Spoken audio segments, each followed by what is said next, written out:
New higher resolution surveillance videotape from the night that Trayvon Martin was killed. The video shows George Zimmerman in handcuffs. Roughly 30 minutes after the shooting, the tape's been enhanced, and some people say they can see red marks on the back of George Zimmerman's head, kind of on the really almost like the top of his head. And it could support Zimmerman's story that he was attacked by Martin. Others say they don't really see any blood, and you certainly don't see any bandages or serious injuries right there. This morning we speak to Frank Taaffe. He's George Zimmerman's friend and neighbor, also a former neighborhood watch block captain. Nice to see you. Thanks for talking with us. We appreciate it. So give me a sense of how much you talked to George Zimmerman. Have you spoken to him since the shooting? No, he left me a voicemail approximately about a week and a half ago. I did see the videotape, and Soledad, it's clear that there are welts or gashes on the back of his head. I saw that. And one thing I would like to bring up is that the EMTs, they administered first aid at the scene, which was our residence. Therefore, when he was in the care, custody, and control of the Sanford Police Department, they ensured his care through the efforts of the Seminole County Emergency Services. That's why you don't see him like he came out of a 12-round fight like Rocky Balboa against Apollo Creed. You also don't see him with you don't see him with even a Band-Aid on his head. You know, it looks like there's a laceration from that enhanced videotape, but there's no bandage. There's no, there's no some kind of something covering his head. And if he was seen by paramedics, if it was a really terrible gash, one wouldn't necessarily be over the line in suggesting that a Band-Aid or some kind of a wrap or a bandage would be indicative of a very serious head injury. I'm not a medical expert, but I've had gashes on my head, contusions, that the bleeding had cessated at some point, and we got to remember that they were there for a duration of time in which the paramedics administered first aid before they released him to the police to go downtown. So you're not going to see as graphic as America wants to see a bloodied T-shirt, whatever you all are looking for. He did sustain, So that amount of time, but let me stop you there for 1 second, and I totally hear you on that, and I'm not sure what America wants to see, but I'll say I do think that there is a time stamp on that police video. Well, they want to see something to, I know, but they do want to see, some sort of blood. I mean, they want to see some sort of gore. Well, I think before he was released. My sense is, and then I'll ask you a question on the other side of it, that when someone claims that they've been slammed against concrete for a solid minute, that people would think that there are injuries to the head that would be consistent with that. And so I guess what people are trying to see is, are those injuries consistent with being slammed? At the tape again. But not a Band-Aid. Do you see a Band-Aid or a bandage on it? No, I did not see a bandage, but I did see welts, I did see swelling, I did see cuts, all consistent with Zimmerman, George's story. Of having his head slammed on concrete for a minute. Okay, so let's move on for 1 second, because I want to talk to you about your neighborhood. I know that you've been quoted in the paper as talking about some burglaries and the safety. Neighborhood. Yeah, that's a great word, neighborhood. What do you mean? Well, we had 8 burglaries in our neighborhood, all perpetrated by young black males in the 15 months prior to Trayvon being shot. So One of those, it would have been 9. Excuse me, there would have been 9, but George Zimmerman, through his efforts of being a neighborhood watch captain, helped stop one in progress. Documented in the 9/11 calls, February 2nd, my house was being robbed, and George, on his nightly rounds, watched this burglary in progress, called Sanford PD, waited for him, and helped ensure that nothing bad happened to my house. And it's documented, the 9/11 call for February 2nd. That was my residence. So that was George the Zimmerman helped stop. Let's talk about the 8 prior ones. Yep. You said that of the 8 prior ones, they were perpetrated by young black men. How many of those cases did they arrest people? How many of those cases were people actually convicted? One, I know where the perpetrator was apprehended. It was a daylight robbery in January of this year.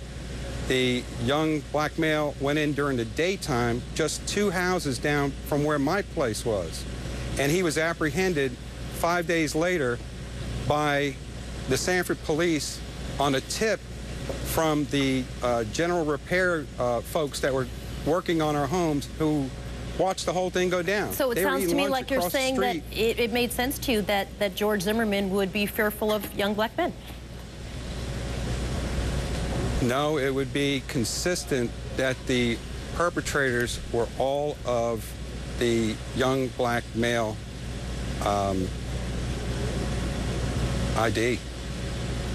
Say that one more time. That's a fact. What do you mean? It would be consistent? I don't understand what you're saying. All of the perpetrators of the burglaries, the prior burglaries, were young black males. And so when he saw Trayvon Martin, in your mind, it would make perfect sense to say he's a young black male. He probably is Robert. Is that what you're saying?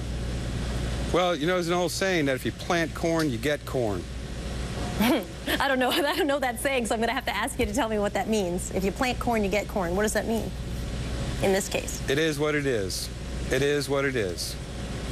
I would go on record by stating that of the 8 prior burglaries in the 15 months prior to the Trayvon Martin shooting, all of the perpetrators were young black males. You've mentioned one. You can make of that what...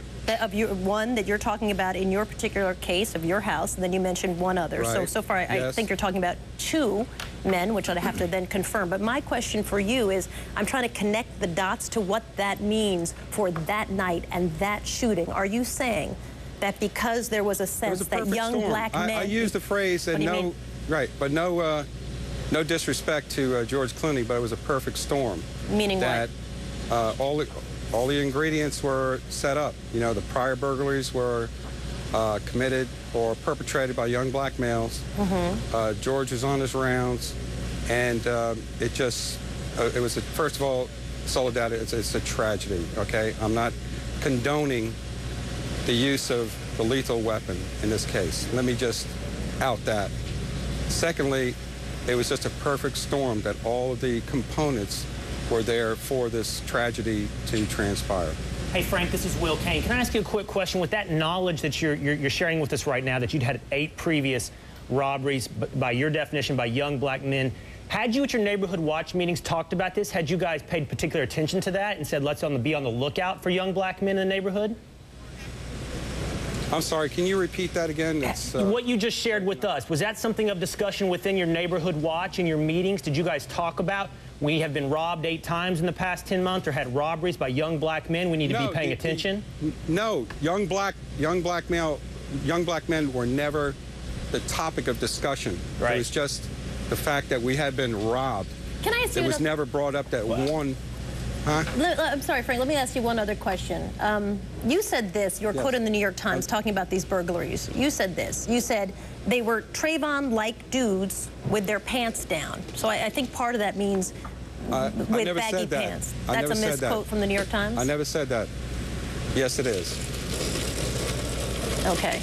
I never used that term, and I'd like to go on record. I never said that. Hey, Frank, this is Will one more time. Just trying to make sense, because George Zimmerman and his family, their contention is that George never racially profiled Trayvon Martin. But a lot of what I'm hearing from you today sounds like he might have, in fact, and that would have been appropriate. Is that what you're sharing with us? Once again, we're having some sort of technical difficulty here. I apologize. I can't really hear the question. I apologize for that. What I'm saying is George Zimmerman and his family have contended that George did not racially profile Trayvon Martin. But some of what you're sharing with us today sounds like you're suggesting it might have been appropriate if he had. George did not surveil just one group of people. It was an effort on his part to surveil everyone who looked suspicious, not just, as the Times call it, Trayvon-like dudes. And in your mind, did young black men look suspicious because there had been 8 burglaries by your count? everybody who just rolled through our neighborhood looked suspicious at one point after 8 burglaries. I mean, our neighborhood was on heightened alert to all suspicious individuals, whether it's Latinos, white, whatever the case is. It just wasn't specifically one group of individuals. That sounds to me like you're contradicting what you said to me earlier, sir. Because you told me you no, sow what corn, I'm saying you is reap you're corn. asking me in my mind, no, you're asking me if George profiled one group of people in my mind. And George looked at the whole landscape when he surveilled our property. It just so happened that the prior 8 burglaries were all perpetrated by young black males. All right, we'll leave it there. Frank Taaffe joining us, George Zimmerman's neighbor. Thanks for your time this morning. Appreciate it. Got to take a short break. We're back in a moment.